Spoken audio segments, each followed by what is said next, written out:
Hi guys! Nagluluto po ako ng tofu. Mapaprito lang po ako ng tofu and meron na pa akong mixture diri ng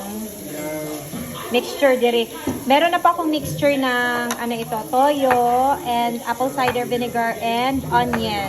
Ilalagay ko po dito ang tofu. Prito ko lang po yan. Yan na po yung tofu na naprito ko. Yan po ang dinner ko.